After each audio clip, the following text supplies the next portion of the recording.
What kind of activities do you like to do on a holiday? Because A more calm and laid back sort of vacation, Yeah. which is the opposite of what my kids actually want. I saw this movie Swades, right? I think something in that movie made me want to, sort of leave everything, come back to India and do something here. is there any one special holiday that you can recall when you were there? Yeah, we actually, well, there's several, but we went to this trip to Switzerland. We actually took this boat ride from near the source of the Rhine. I think I would want to go to Antarctica. Why? It's I was one not of those. expecting that. It's one of those experiences, in a way, like the Mahakumbh, which sounds so remote and so unique. I think the Mahakumbh was one of those experiences which is very hard to describe in words. And you have to be there to actually understand what it's all about. One bizarre dish you tried while holidaying? In Naples, they had this fried pizza, which was very much like our bhaturas.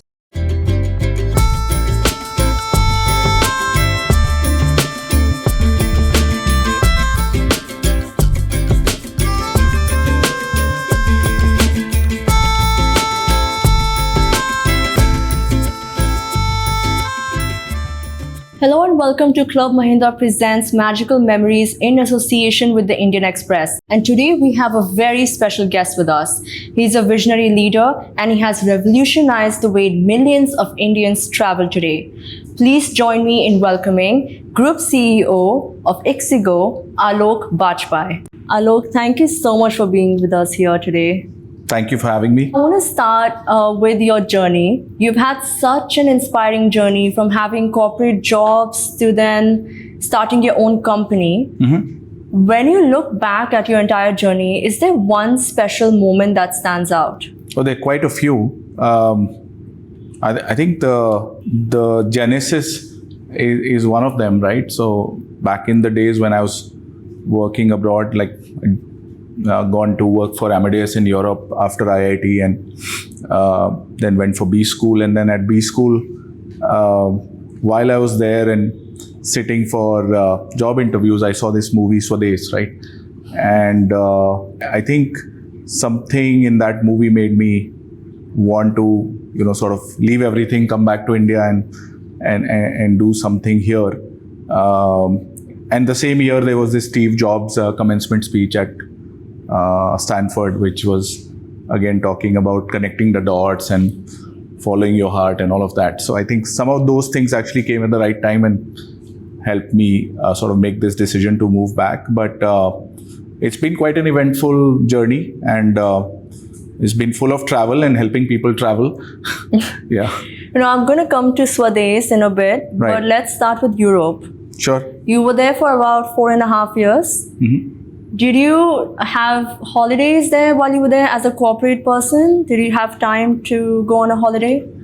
Well, look, me and my co-founder both were, working quite hard there, even though the official work rule was 35 hours a week. Yeah. But still, we used to take out time to backpack across various countries or drive to nearby countries. So we did travel to at least 7 or 8 countries during that time, during those 4.5 years. That's amazing. Yeah. 7 to 8 countries is a lot in Europe. Is there any one special holiday that you can recall when you were there? Yeah, we actually, well, there's several, but we went to this trip to Switzerland with a couple of our friends. We actually took this boat ride from near the source of the Rhine all the way till, where it sort of enters the German border. And there were these beautiful villages along the way, which we still vividly recollect, right? So I think that was one of it. And then we went to, a few places in Italy, which were quite fascinating, full of history, Florence, Venice, all of that. And of course, we were based in one of the most beautiful places in France, which is the south of France, the Côte d'Azur. Wow. So there were so many beautiful villages around. You had St. Paul, Ez, many of these historic villages where you feel like you're back to 17th century Europe with painters around you and beautiful music and wine and all of that. So then you such beautiful memories, such beautiful scenes, and then to leave that and come to India. Yeah. A very big move, and you moved to Gurgaon. Yes. Is there a reason why specifically Gurgaon? Have you lived here before? I had never lived in Delhi before in my life. I mean, I grew up in mostly UP. For a few years in Kenya. My dad was posted in Kenya, so a bit of Africa and mostly UP. My co-founder grew up in Bihar. We had never lived in Delhi or Gurgaon for that matter.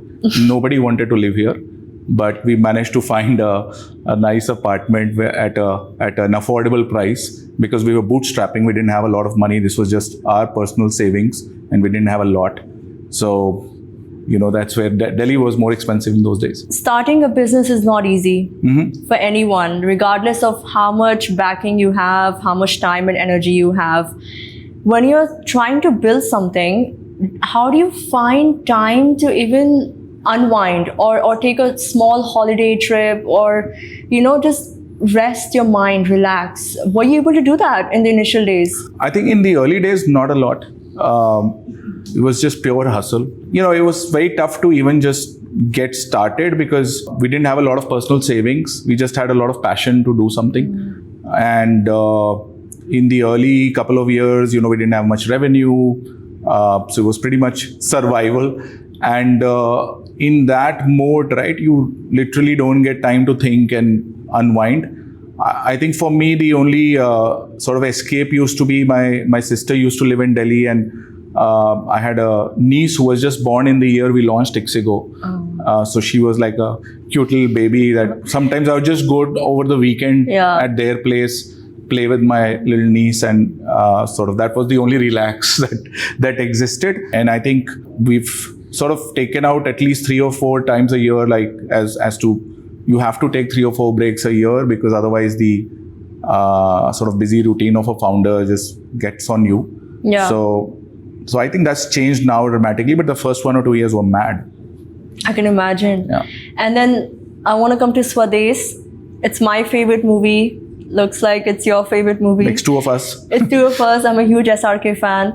And I'm really curious, did you get the chance to visit those places in the movie? Actually, no, because those are, I think it was mostly shot in some places in Maharashtra and MP, if I remember correctly. Yeah.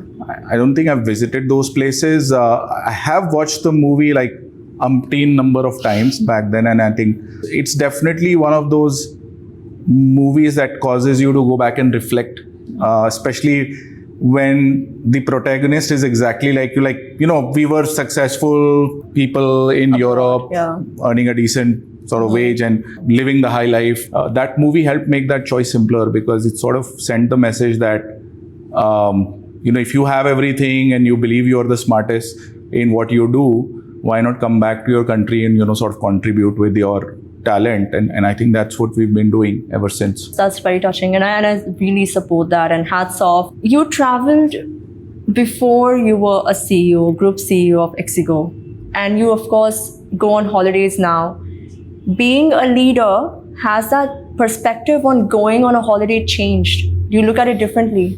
Yes and no, right? So yes, to the extent that I think given how much intensity there is in day-to-day life in any fast-growing company, right? Like there are lots of days when things things are going great. There are days where things are not. So there's a lot of stress that keeps building up over time. And I think you have to disconnect and recharge yourself time to time. So that's the way I look at vacations now, right? And it doesn't have to be a very long vacation. Like it could just be a long weekend, right? And if you are able to take your mind off work and sort of spend more time with your family, your loved ones, or whoever you're traveling with, it does de-stress you. And also, I've seen it brings back productivity to another level when you come back. The other thing that has been useful is that, and this is the last few years I've found extremely useful, when you're on a flight, you're on flight mode or you don't have access to internet, right? And today's life, is full of distractions. When I'm on a flight, I'm either reading or writing these days because it helps you give a lot of clarity in your mind as to, without distractions, to think very deeply about something, right? Which this is a leisure we don't have in today's world, which is to say like 4 hours of time where you're not, there was a time I used to watch movies on flights, but I've stopped doing that. I've now started to either read or write. And I found that extremely helpful in coming up with ideas, coming up with what to do next. So that really helps. Does that work for both kind of trips? You have work trips because you travel for work, and then you travel for holiday. Can you find a distinction? Yeah, I think, so while you're on the move, even in a work trip, right, like it's the same thing when you're on a flight, I think. But I think the difference is that when I go on a holiday, I try to deliberately disconnect. So even if, you do have Wi-Fi and all that, I mean, I just try to stay away from it. Because it's a holiday, right? It's meant to be me time, family time, etc. While you're on work, obviously, you still have to attend to everything that's going around, and it's different. The other thing is that, look, most of the work trips are not very long, right? Like it's a day in and out, or 2 days, 3 days, etc. So it can get much more hectic in that sense. So it's more relaxed when you're on vacation. You can literally sense that you have more calm, and I think that really helps.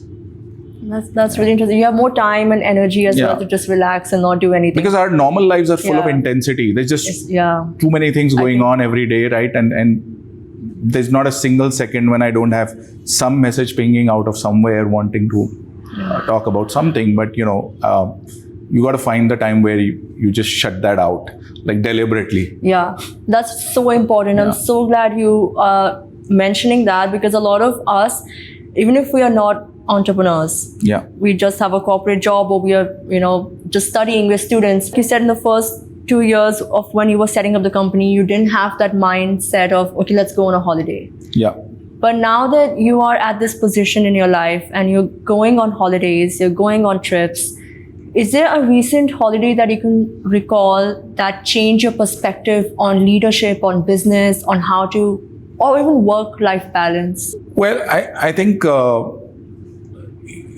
don't know if it relates to leadership, but and it's not really a holiday, but one of the best uses of my time in disconnecting was back in 2022 when I actually went on a Vipassana meditation course, right? Oh, nice.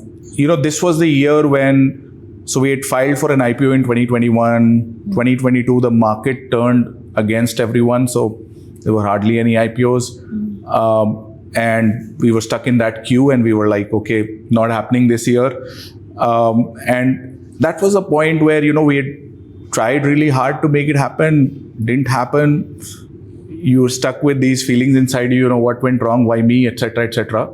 And I said, maybe it's time to disconnect completely, right? And this is a different level of disconnect. I don't know if you know about this, but essentially, you can't talk to anyone, you can't look anyone in the eyes, you don't have your phone. It's pure play meditation for 10 days, right? Oh, wow. Literally disconnected. I don't know if it's Vipassana, but it's like something outside your comfort zone that everybody should do once. That you don't usually do on a daily basis. Which you actually, it's hard, right? But it's cleansing in that sense, right? So I think it gave me a lot of resilience to face what was going on at that moment of time, accept it, and say that, live in the moment. What has happened has happened. So it helps you sort of move on. And I think 2024, we actually got the IPO done, and people forget that the joy is in the journey, right? Like, it's not the destination. It's actually while you're on that trip, you're missing a lot of sights, smells, feelings that around you, which you should just absorb, as opposed to being obsessed. And I think some of that realization came to me after this Vipassana course, that you're supposed to live in the moment and sort of pay attention to those small things around you which matter every day. Don't be obsessed about some big outcome out there. You've put it so beautifully, such an important life lesson that every person should do this. Thank you for sharing that. I hope people who are watching this show take that tip, that advice, and do try something out of the box, something they haven't done, to just unwind, and any activity that, it could be anything. So, are you a spiritual person, would you say? I am. I mean, I've become more so over time, but my dad has also been a big influence in my life. He's a very spiritual person. He's also a hobby astrologer, numerologist.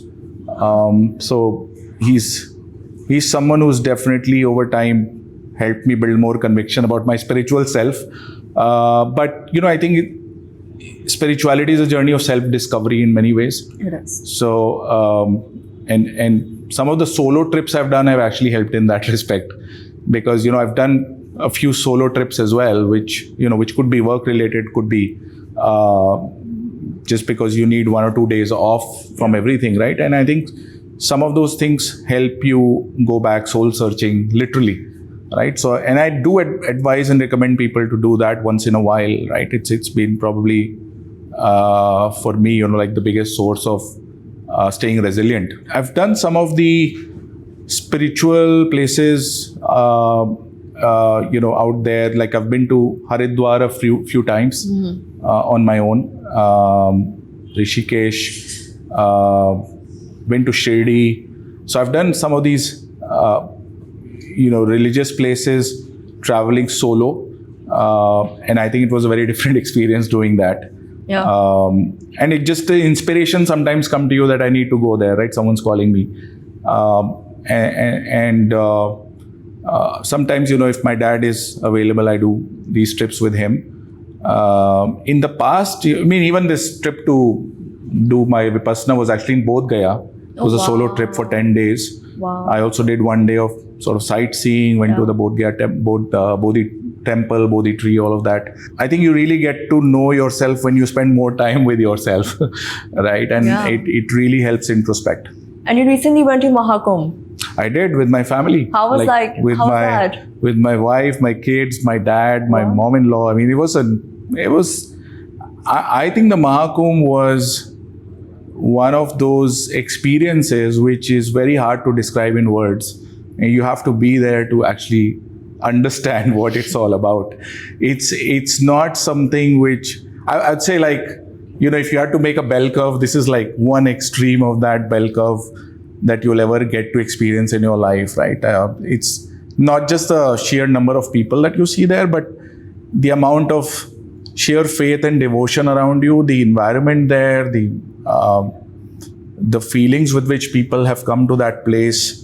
It was all magical. And I read somewhere you said that a lot of Gen Z went to Mahakumbh. Oh yes, we saw a lot of, even when we were there, we saw a lot of young people there. In fact, our stats show that more people in the sub 25 age group actually turned up there than in the 45 plus age group, based on what we saw in the bus and train business. Wow. It's quite fascinating that, and I think that's something that, we always believe that the older people are the more spiritual ones, but I think spirituality has nothing to do with age, right? And then there's a lot of young people in our country who have that faith, devotion, and of course, some of them might have gone for the reels, but then you have a majority of them, I think, who actually cared about being there, because you don't go through like 16 hours on the road that we heard people had spent, 20 hours on the road, or walking 5-10 kilometers. I mean, people don't do that just by just for the heck of it, right? Like they do believe in something. That's why they did it. And that's the inspiring part to me. I think what I've noticed is that Gen Z folks are seeking different kinds of experiences. Okay. And this is one experience on that spectrum, which they don't want to miss, right? So yes, I think the partying and the nightlife and all of that is also, one of those experiences that they may be seeking. But this is also one of them, because they don't want to miss this unique, once in a lifetime, once in 12 years, whichever way you think about it, moment, right? And I think Gen Zs are actually, I believe, living more in the moment than the millennials. So we don't have to worry too much about the future entrepreneurs. They will take time to unwind, hopefully. Yeah, I guess they'll do it better than us. Yeah. But now I want to speak about your family. Mm-hmm. You have a lovely family, you have a wife, you have kids, and you mentioned your father. Is there any specific family holiday tradition that you have? Yeah, so absolutely. We, with my kids, I go at least, like we go at least twice a year, sometimes thrice a year, like on a longish break, which is like a week to 10 days at least, right? Like could be somewhere in India, it could be outside India. I mean, summers invariably ends up being outside India, and so I think that's a tradition that we've had, because summer gets unbearable in this part of Yes, North India, very right? hot. So we do escape during that time, and sometimes during winters as well. But yeah, we try to do 2 to 3 trips a year, which are slightly longer, at least a week long. Who plans those? I do invariably. I mean, do. yeah, you have the experience of, you run a company. And some of it is now, helped by Ixigo Plan, which is our new AI-based itinerary planning tool. Oh, wow. You should try it out. Yeah, it's pretty cool. It uses generative AI and some of our proprietary data to suggest itineraries based on your preferences, and you can literally chat with it and create those itineraries on the fly. So whose preference is prioritized in planning a family holiday? Do you focus on what the kids would like to do? Or? Yeah, nowadays the kids. I think, what we do when we get there is determined now more by the kids. What the kids want. I mean, I have a 12-year-old and a 9-year-old, both boys, and usually they do want to have some, adventure activity kind of thing, either a theme park or just going and free climbing or something, like water sports, hikes, that I like. We've started doing a few hikes now. I mean, that's also fun. Yeah. And what do you prefer? What kind of activities do you like to do on a holiday? Because I'm more of a more calm and laid back sort of a vacation, which is the opposite of what my kids actually want. But we try to balance it out, right? Like sometimes we would alternate between one of those. So some of my favorite places have been like the Nilgiris in India, right? So if you've been to Kunur, Ooty, that area, and Wellington, this army outpost, so it's just so laid back and it's so green. Do you have any special favorite destinations for family holidays that you go to?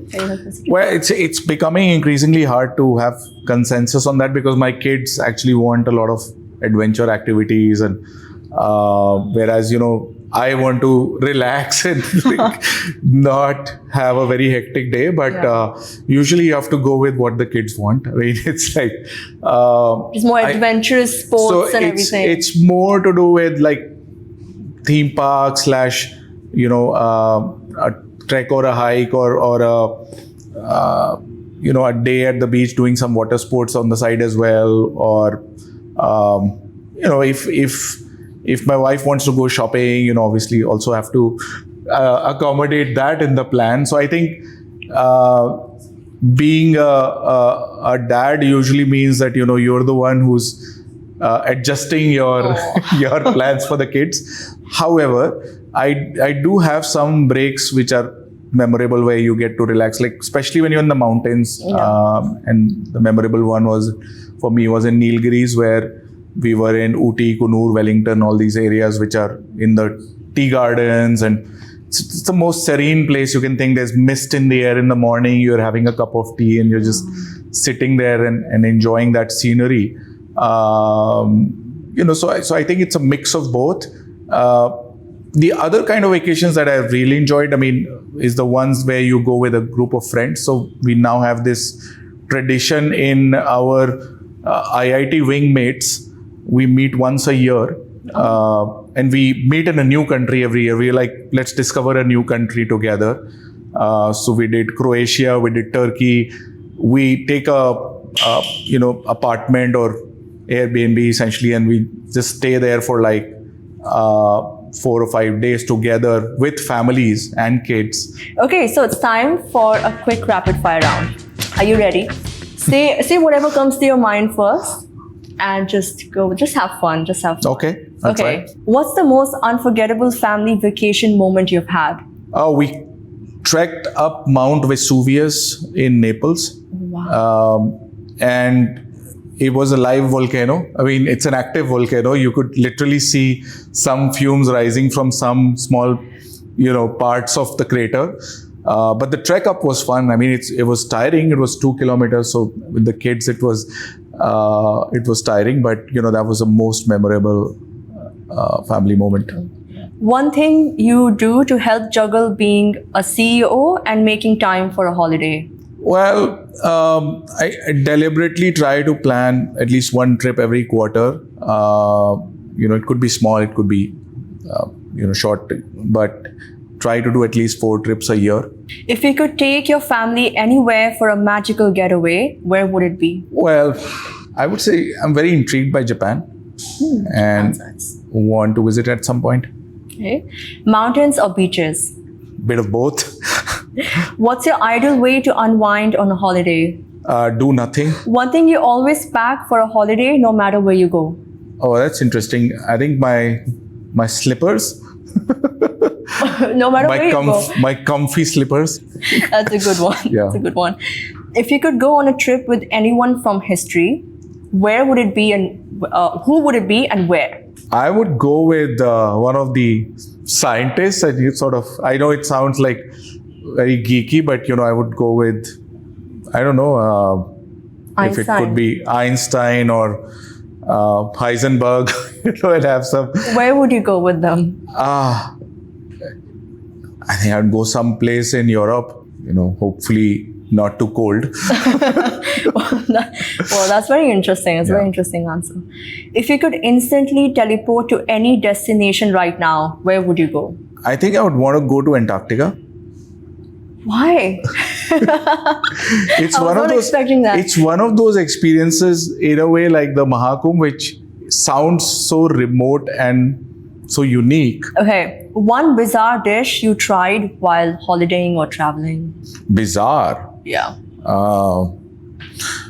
I don't know if it's bizarre, but it was interesting. But in Naples, they had this fried pizza, which was very much like our bhaturas.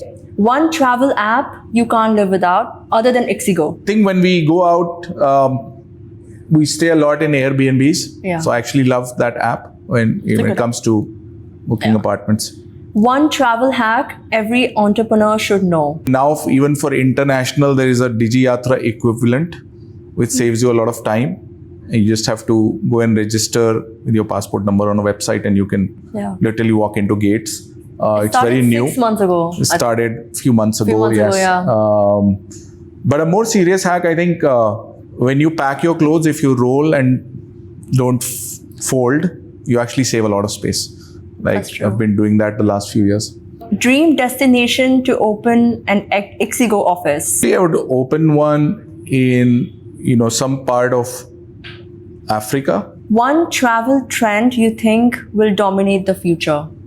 I think we'll increasingly be using AI assistants, AI agents for things that we do. So I think most of us will be using personal AI travel assistants, which will take care of all the nitty-gritties that we need to worry about while we're on a trip. And hopefully ixigo is the company that leverages them first. Great, thank you so much. Okay, so now it's time for a mini game called Flashback Frames. Wonderful. Do I have a prize? Yes, you will get a very wonderful gift hamper by Club Mahindra. Good to know. But you have to share very nice backstories about it. Okay, so first photo is this. Oh, this is actually from Switzerland. It's a lake near which there was a waterfall. I think it's clicked by my younger one, and it's right near this place. There was this tree climb area where the kids had already spent like 2 hours and exhausted themselves, and then we kind of told them, okay, now that you're done, let's go near the lake and relax and take a photo. That's where we took photos. Yeah. That's very sweet. Can we have the next photo? That's the Mahakumbh. We just went there like literally what was happening in that 4 moment? weeks ago. We are actually on the boat. Again, I think one of the kids has taken that photo for us, but we are on the boat. We are moving to the Triveni area where you actually take the dip. And there's lots of birds around, as you can see. The next photo? This is from Bodh Gaya. This is, it's under the Bodhi tree. This was my second trip there. The first one being the Vipassana. The second time I went with my dad, and So is that your father? that's my dad. That's your father. Yeah, that's my dad. And we meditated under the tree. Let me tell you, you feel special energy under this tree when you meditate. Like you can literally feel why it's such a special place. You feel those vibrations when you do that there. The history of this place. So this is the tree under which the Buddha meditated and attained nirvana, right? This photo, I thought This it's is very nice. yeah. So this Very is unique tree. Is that a tree? actually this is a sculpture. It's It's a a sculpture? sculpture. These are all connected to each other. It's made of metal. I think it's someplace near Lake Geneva, again in Switzerland. And this was the sunset there. I thought it was a tree. I don't know why. My brain convinced myself it's a tree because It's a piece of art. what else could it be next to a lake, right? It's yeah, but that's amazing. That's me and my wife at a Parisian metro station. I can see the typical Paris metro colors there. Yeah. Any story? So you were on a Euro trip, is it? With Yes, your we wife? were on a Euro Yeah. trip. We were waiting at I think it was Gallieni station, if I'm not mistaken, and yeah, we just saw the metro passing by. That's it. Thank you so much. That was just lovely photos. Okay, so we have, as promised, a beautiful gift hamper by Club Mahindra just for you, specially for you. Nice. There you go. Thank you so much. So now that we've come to an end, sadly, of this episode, because I was having so much fun talking to you about your travels and holiday experiences. I don't know, time just flew by. But before we let you go, do you have any advice, any parting words, not just for entrepreneurs who are starting businesses, but also for the youngsters when it comes to making work-life balance? I'll just go back to what I said earlier, which is it's about the journey. It's not about the destination. I think we always get more obsessed about the destination, that whether it's in life or career or trips, we get obsessed about getting someplace. Yeah. I think the journey is more important. So enjoy every moment of the journey. Pay attention to the details on the journey, and you'll get there through the destination anyway. Thank you so much, Alok, for being here today and sharing your memories of travel and holidays. And to our viewers, thank you so much for watching. Stay tuned for more magical memories.